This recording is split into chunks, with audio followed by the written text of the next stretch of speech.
Meu irmão, minha irmã, sai do pecado é a morte, o dom de Deus é a vida. Estamos num mundo mergulhado na morte, um mundo onde tudo pode, tudo deve acontecer. A Deus é muito clara, tudo é permitido, mas nem tudo convém. Hoje a conveniência está em primeiro lugar. Sim, e aqui, padre, vamos recordar alguma coisa importante. Isaías 5, versículo 20.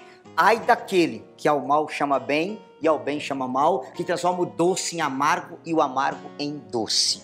Isso aqui é uma coisa correta. Jesus fala em Mateus 5,37, que o seu sim seja sim, que o seu não seja não. E aí é preciso dizer duas coisas para as pessoas que estão nos acompanhando. Número 1, o diabo aceita dividir você com Deus, mas Deus não aceita dividir você com o diabo. Com Deus é tudo ou é nada. Ou é sim ou é não, não existe meio termo. Morno Deus vomita. Morno Deus vomita. E aqui, padre, vamos recordar uma coisa muito importante. São José Maria Escrivá, fazendo uma pregação em 1946 na França, havia um jovem que tinha o sonho de ser padre, mas foi lutar com o nazismo, perdeu o braço e a perna. No meio da pregação, o jovem levantou e disse: padre, olha para mim, Deus aceita um homem em pedaços trabalhando na sua obra? E ele disse: meu filho, Deus aceita um homem em pedaços que se entrega por inteiro, mas Deus não aceita um homem inteiro que se entrega aos pedaços. Eu quero dizer para você, Deus não divide você com droga, Deus divide você com adultério, Deus não divide você com prostituição, com prática de sodomia, Deus não divide você com pornografia, com balada mundana, com música de pornografia. Ou você é, ou você não é. Que o seu sim seja sim, que o seu não seja não. E aqui, padre, eu preciso dizer de maneira muito forte. A igreja não tem que mudar o evangelho para agradar a minha vida e agradar a sua vida. Eu e você temos que mudar a nossa vida para agradar o evangelho de nosso Senhor Jesus Cristo. Chega de católico light, querendo dar jeitinho brasileiro no evangelho, porque eu não concordo. Se você não concorda, simplesmente porta da rua, serventia da casa, porque Jesus não tem que mudar o evangelho para te agradar. Meu irmãozinho, a porta não passou por reforma, a porta continua estreita. E para você passar por essa porta, você tem que romper com o pecado.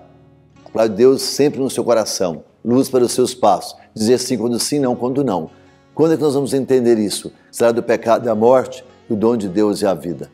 Aqui, padre, eu vou falar uma coisa um pouquinho pesada. Quando nós vamos entender isso? Quando o católico tomar consciência de uma coisa. Só tem um jeito de eu ir para o céu.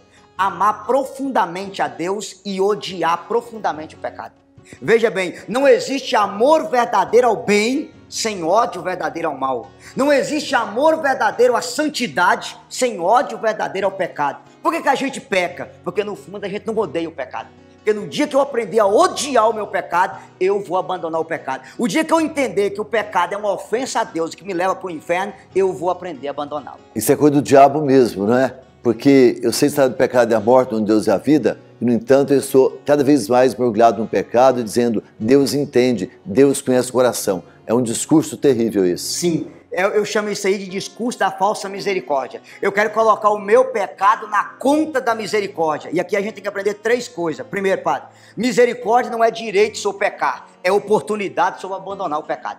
Misericórdia não é direito de eu permanecer no erro, é oportunidade de eu consertar o erro que eu fiz. Número 2, Dom Bosco dizia: quem peca pensando na misericórdia não é digno de misericórdia, que está abusando da paciência divina.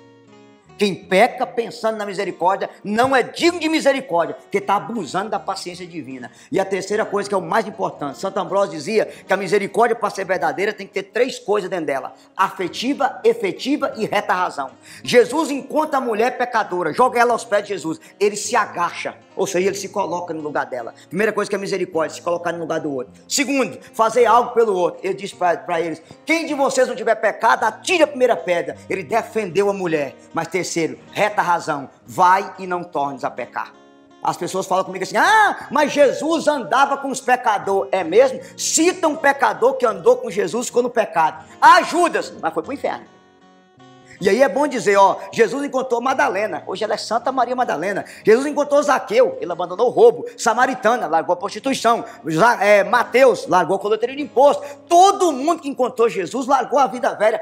Quem na Bíblia continuou na safadeza? Ninguém. Então as pessoas querem: não, Jesus. Aí tem um outro, padre, que me dá mais raiva ainda. Igreja não é tribunal, igreja é hospital. Sim, a igreja é o hospital, para o senhor entrar doente e sair curado. E não doente igual o senhor chegou.